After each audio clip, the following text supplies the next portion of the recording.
Hello दोस्तों, कैसे हो आप? सर हम अच्छे हैं सर। आप कैसे हैं? मैं भी बहुत अच्छा हूँ और मुझे उम्मीद है पढ़ाई बहुत ज़ोर से चल रही होगी, ज़बरदस्त तरीके से चल रही होगी। तो चलिए, एक तरीके से तो हम पूरा ऑर्गेनाइजिंग ख़त्म कर चुके हैं, ठीक है। तो देख लेते हैं उसके जो क्वेश्चंस मैंने आपको दिए थे लास्ट लेक्चर में, उसमें आपने क्या गुल खिलाए हैं, राइट। एक एक करके ध्यान से देखेंगे। एवरी ऑर्गेनाइजेशन इज, कैसी होनी चाहिए कोई भी ऑर्गेनाइजेशन? सेंट्रलाइज, डिसेंट्रलाइज, वन और टू, बोथ या नन? सर हम पढ़ तो चुके ही हैं, पर हमें लगता है डिसेंट्रलाइज। नलायको, सेंट्रलाइज एंड डिसेंट्रलाइज बोथ, यानी कि जो मैंने आपको बताया कार्टून प्रेजेंटेशन में भी मैंने आपको ये लिखवाया कि मेजर डिसीजन टॉप मैनेजमेंट के हाथ में होते हैं और रूटीन डिसीजन लोअर मैनेजमेंट के हाथ में दे दिए जाते हैं। ये बात समझ में आ चुकी होगी, ठीक है ना। If we delegate we multiply by many, if we decentralize we multiply by two. True और फॉल्स? सर बिल्कुल सच बात है, हमने ही तो पढ़ा था। नलायको, हमेशा हर बार ट्रू नहीं दूंगा, ये फॉल्स है, ठीक है। करेक्ट आंसर क्या है? If we delegate we multiply by two. भैया डेलीगेशन में तो दो ही लोग होते हैं, और डिसेंट्रलाइज में तो वी मल्टीप्लाई बाय मैनी। वहां पे क्या होते हैं, बहुत सारे लोअर लेवल तक आप पावर पहुंचा देते हैं। आई बात समझ में आ चुकी होगी।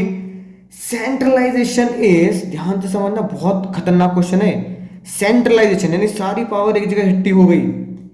Retention of decision making, dispersal of decision making, creating division of profit centre, या ओपनिंग न्यू सेंटर्स, राइट। अब देखो, डिवीजन बनाना, चलो ये तो बात समझ आ गई सर, ये तो नहीं हो सकता। नए प्रॉफिट सेंटर खोलना या ब्रांचेस खोलना, सर ये भी नहीं हो सकता। तो फिर डिसेंट्रलाइजेशन है क्या? डिस्पर्जल, नलायको, डिस्पर्जल का मतलब होता है डिस्पोज करना, बांट देना। और सेंट्रलाइजेशन का मतलब पूछ रहा है वो, तो सेंट्रलाइजेशन का मतलब क्या होगा? सेंट्रलाइजेशन मतलब एक जगह इकट्ठी कर देना, हमारी सेंट्रल गवर्नमेंट की तरह। तो यानी कि रिटेंशन, करेक्ट आंसर है first, retention of decision making, एक जगह इकट्ठा कर देना। सर में इधर क्वेश्चन था, मजा आ गया, राइट। एनसीईआरटी का था ये क्वेश्चन। फोर देखो क्या कहता है, name the concept which involves systematic delegation of authority from top to management. यानी कि सिस्टमैटिक, बहुत तरीके से टॉप टू मैनेजमेंट में आप क्या कर रहे हैं, अथॉरिटी को फ्लो कर रहे हैं, डेलीगेशन कर रहे हैं। ऐसा हमने कहां पढ़ा? क्या ये डेलीगेशन है, सेंट्रलाइजेशन है, डिसेंट्रलाइजेशन है? ये कुछ भी नहीं है।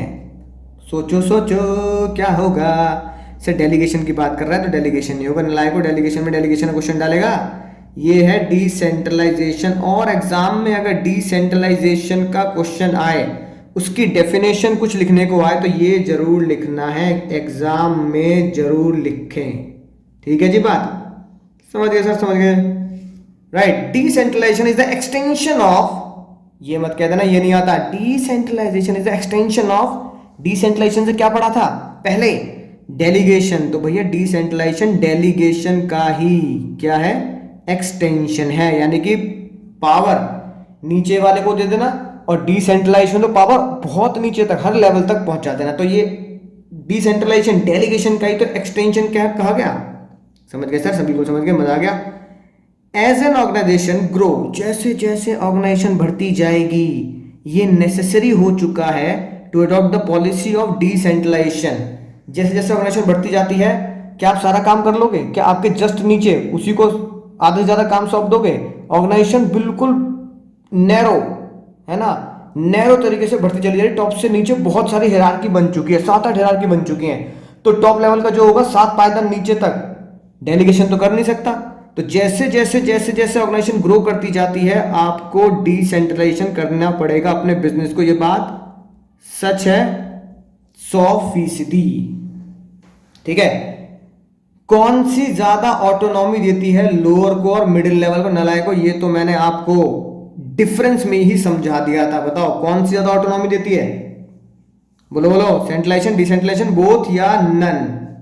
सर डिसेंट्रलाइजेशन, ये तो डिफरेंस में ही हम याद कर चुके थे। ऑटोनॉमी मतलब ज्यादा फ्रीडम देना काम करने का, तो डिसेंट्रलाइजेशन में तो कोई पूछता ही नहीं है, बाहुबली से कौन पूछेगा, है कि नहीं बात? समझ गए सर, मजा आ गया। अगला क्वेश्चन देखते हैं क्या करा था। एन ऑर्गेनाइजेशन में work without decentralization but not without delegation. एक ऑर्गेनाइजेशन डिसेंट्रलाइजेशन के बिना काम कर सकती है लेकिन डेलीगेशन के बिना काम नहीं कर सकती। सर ये बिल्कुल गलत जवाब है, डिसेंट्रलाइजेशन तो बहुत जरूरी है। लगा लो कांटे नालायको, ये ट्रू है। डिसेंट्रलाइजेशन मत करो, पावर मत बांटो, लेकिन डेलीगेशन तो करना मस्ट है, क्योंकि फोटो स्टेट जैसे काम थोड़ी आप करोगे, है कि नहीं बात? नॉर्मल सी फाइल में धागा लगाना ऐसे काम थोड़ी आप करोगे। तो डेलीगेशन में रूटीन वर्क तो अपने जूनियर को देना जरूरी है as per the management rules. आखिरी सवाल देखते हैं। Out of the delegation and decentralization one is policy and other one is routine, यानी एक पॉलिसी है और एक रूटीन एक्टिविटी है। एक तो कंपनी के पॉलिसी प्लान्स में ही कवर करते हैं और एक को रूटीन एक्टिविटी है जिसमें आपको बताइए तो होना ही है। डेलीगेशन इज रूटीन और decentralization is policy. Delegation is policy, decentralization is routine. Both are policy या बोथ आर रूटीन? सोच समझ के जवाब देंगे। One of the most important question है, सोच समझ के जवाब देना। बताओ सर कैसे बताएं, अजीब सा ही लग रहा है तो क्वेश्चन। अरे डेलीगेशन डिसेंट्रलाइजेशन में एक तो कंपनी पॉलिसी के थ्रू करती है और एक रूटीन है, तो होना ही है। नालायक, और रूटीन वर्क क्या होता है? रोजमर्रा के काम जो आपको करने होते हैं वो रूटीन होता है, वो क्या खुद करोगे? नहीं ना। तो इसका मतलब क्या है भैया, डेलीगेशन तो रूटीन है, तो ये बात तो सच होगी। और डिसेंट्रलाइजेशन पॉलिसी है, पॉलिसी अगर कंपनी की है डिसेंट्रलाइज करो तो करना पड़ेगा, पॉलिसी नहीं है तो मत करना। लेकिन डेलीगेशन के लिए तो कोई पॉलिसी बनाने की जरूरत नहीं, डेलीगेशन तो करना ही पड़ेगा क्योंकि वो रूटीन एक्टिविटी है। समझे बात? तो चांद तारा लगा लेंगे इस क्वेश्चन के ऊपर। और फिर हमने आपको पता ही है ये एक शानदार जानदार कार्टून प्रेजेंटेशन दी थी जो आप समझ चुके हैं। डेलीगेशन में क्वेश्चन आए तो ये इंपॉर्टेंस कॉन्सेप्ट सबको कवर करता है। सर मजा आ गया? तो चलिए बताइए और क्या दिया था मैंने आपको। सर कुछ केस स्टडीज थी 10, 24, 25 एंड 26। तो पहली केस स्टडी पर गौर फरमाएंगे दोस्तों, ध्यान से पढ़ेंगे। Question number 10। समीर गुप्ता जी, अरे गुप्ता जी क्या हाल चाल है? हम बढ़िया हैं सर। ठीक है, देखना समीर गुप्ता जी क्या कह रहे हैं। समीर गुप्ता जी तो एक टेलीकॉम कंपनी खोले बैठे हैं भैया। ठीक है, मोबाइल वगैरह बना रहे हैं। ऊपर की 2-3 लाइनें आपको पता ही हैं, भूमिका सी बनाते हैं। मुद्दे की लाइन पे आते हैं। कंपनी ने डिसाइड किया कुछ नए एम्प्लॉय लगाएंगे। ऐसा पढ़ते ही लगता है कि स्टाफिंग का है, ठीक है, लेकिन खतरनाक लाइन जो है जो मैं बताऊंगा वो उसे कान खोल के सुनना और अपनी बुक में नोट कर लेना। Right, Sameer Gupta who were earlier taking all the decision of the company had to selectively disperse. सबसे खतरनाक लाइन एक तो ये कि वो सिलेक्टिवली क्या करते हैं, अपनी अथॉरिटी को, पावर को अपने जूनियर्स में बांट रहे हैं। सबसे खतरनाक लाइन। उसके बाद क्या है, ही बिलीव दैट सबऑर्डिनेट कंपिटेंट है, कैपेबल है एंड अज्यूम रिस्पॉन्सिबिलिटी। वो इतने कैपेबल है, इतने कंपिटेंट है, इतने रिसोर्सफुल है कि वो नई ब्रांच को या नए काम को अपने ऊपर रिस्पॉन्सिबिलिटी के अपनी जिम्मेदारी पे चला सकते हैं।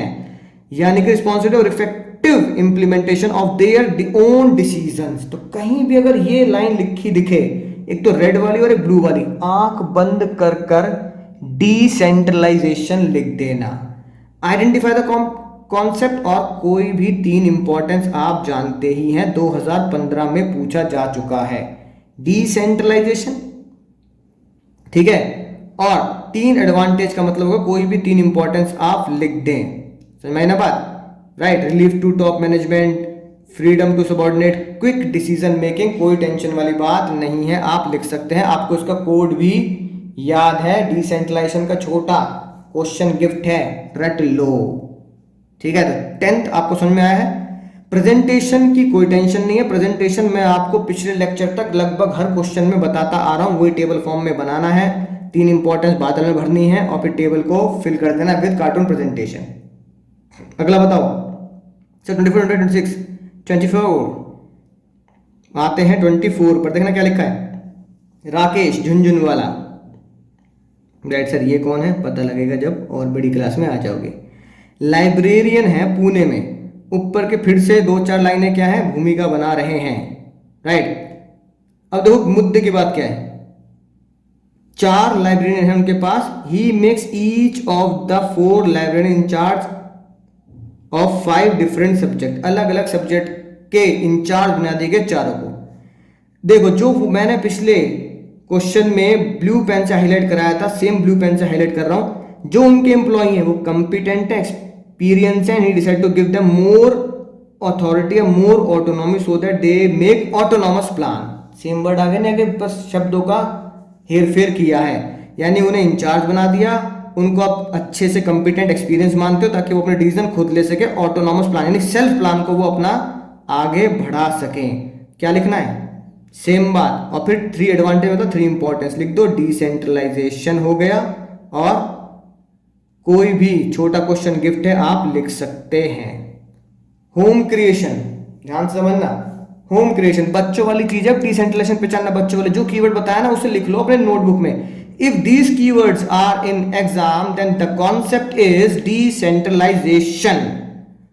होम क्रिएशन है ना, फिर से वही कहानी है, ऊपर की लाइन है, भूमिका बना रहे हैं, ऐसा होगा वैसा होगा ऐसा होगा, ठीक है, राइट। अब देखो क्या लिखा है मुद्दे की बात, manager have deeper knowledge of the local enable them to take the decision effectively. अब देखो, it enable them to take decision effectively with the local circumstances customer need.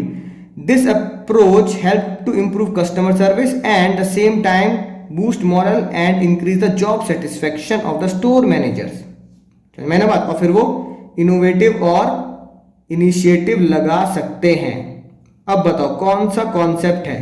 अब जो ब्लू लाइन से मैं हाईलाइट करने वाला हूं, सेम वर्ड आपको डिसेंट्रलाइजेशन में पढ़ने को मिलते हैं। Each store plays under the charge of manager who allowed to run their own store autonomously. अब बताओ क्या ऊपर पढ़ते हुए आ रहे हैं नहीं आ रहे? ऊपर के 2-3 क्वेश्चन में सेम वर्ड लिखा है। एम्प्लॉय को, अपने मैनेजर को, दूसरे को ऑटोनॉमसली, है ना, उन्हें पावर दे दो, उन्हें कह दो अपने डिसीजन खुद लें, ठीक है ना, अपने हिसाब से काम करें, तो डिसेंट्रलाइजेशन ही तो है। समझ में आई ना बात। तो देखो क्या कह रहा है वो, वैल्यूज के क्वेश्चन अब नहीं आएंगे तो कांटा लगा लेंगे, डिसेंट्रलाइजेशन, ठीक है ना, राइट। इसको एक्सप्लेन कैसे करना है, जो मैंने आपको एमसीक्यू में दिया, सिस्टमैटिक, है ना, delegation of authority from top level to lower level. कोई भी 3 इंपॉर्टेंस आप लिख देंगे बिना किसी टेंशन के। इसका मतलब सर कीवर्ड हम नोट कर चुके हैं, अब डिसेंट्रलाइजेशन क्वेश्चन हमारी नजरों से बच ही नहीं सकता। क्वेश्चन 26 पर चांद तारे लगाएंगे, बहुत ही इंपॉर्टेंट क्वेश्चन है, ध्यान से देखेंगे। Kabir open a retail mart in local market, ठीक है ना, उन्हें पता है अकेले काम कर नहीं पाएंगे, उन्होंने क्या किया, जसराज को अपॉइंट किया, ठीक है, ताकि वो अपना वर्कलोड, खतरनाक लाइन क्या है, ताकि वो अपना वर्कलोड रिड्यूस कर पाए। ये प्यार भरे शब्द आपने आज से पहले कहां पढ़े हैं, ठीक है ना। This decision provide Kabir with more time to concentrate on important matter. नलायको, ये बात हमने कहां पढ़ी है, डिसेंट्रलाइजेशन में तो पढ़ी है ना, वर्कलोड रिड्यूस करते हैं। लगा लो कांटे, अभी बताऊंगा, कान के नीचे लगाऊंगा। नलायक जरूरी थोड़ी है कि डिसेंट्रलाइजेशन का टॉपिक है तो सारे क्वेश्चन डिसेंट्रलाइजेशन से दे दूंगा तुम्हें। भैया ये डेलीगेशन है, डेलीगेशन, रूटीन वर्क, वर्कलोड को कम करने के लिए हमें क्या करना पड़ता है ना, डेलीगेट करना पड़ता है। Beside he recruit 8 other person as support staff. Over the years his business earned good name, so he opened another outlet. भैया अब उन्होंने दूसरी दुकान भी खोल ली। Considering Jasraj competence, he gives the independent charge. सबसे खतरनाक लाइन, फिर से ब्लू से हाईलाइट कर रहा हूं, independent charge running the new outlet, independent, empowering him, autonomy, word आ गया ऑटोनॉमी, है ना, ये एम्प्लॉय को एम्पावर करना, या एम्प्लॉय को बहुत ही कंपिटेंट समझना, ये क्या है, ये है हमारा डिसेंट्रलाइजेशन। यानी कि एक ही क्वेश्चन में 2 शिकार, एक तीर से 2 शिकार, क्या भी रहे, 2 कॉन्सेप्ट पहचानो, ठीक है ना, राइट। तो क्या लिखोगे सर, ऊपर वाली लाइन को कोट करेंगे सेम फॉर्मेट में जाके, ये क्या है हमारा डेलीगेशन, और नीचे क्या लिखा है, जहां पे ऑटोनॉमस लिखा है वो है हमारा decentralization. What are the factors that Karan must keep in mind while giving the independent charge. जब इंडिपेंडेंट चार्ज दे रहा है करण अपने नए एम्प्लॉइज को, तो वो क्या दिमाग में रखेगा, क्या दिमाग में रखेगा भैया, current need to be careful by selecting the decision relating to outlet which taken by Jasraj independently. वो बहुत केयरफुल होगा कि भाई वो क्या पावर दे रहा है जसराज को, ठीक है ना, और कौन सी पावर उसे खुद रखनी चाहिए, ठीक है, क्या पावर वो जसराज को दे रहा है और कौन सी पावर उसे खुद रखनी चाहिए, ये बहुत ध्यान से उसे समझना पड़ेगा, सोचना पड़ेगा। It is important to define the decision making power as complete decentralization would imply the delegation of all decision making function to just, and this would obviate current role as the owner of business। समझ गए ना बात sir, बिल्कुल समझ गए। तो इसलिए ध्यान रखना कि ये क्वेश्चन बच्चे ये समझते हैं sir out of course question है, लेकिन ये आपको अपने दिमाग से सॉल्व करना पड़ता है। तो उम्मीद है आपको बात समझ में आ चुकी होगी। जब भी करण ये सोचेगा कि मुझे डिसेंट्रलाइजेशन करना है, तो उन्हें इन बातों का ध्यान रखना है कि मुझे कौन से डिसीजन खुद लेने चाहिए और कौन से मुझे जूनियर्स को सौंप देने चाहिए। तो ये थे हमारे बहुत ही शानदार जानदार, है ना, क्वेश्चंस।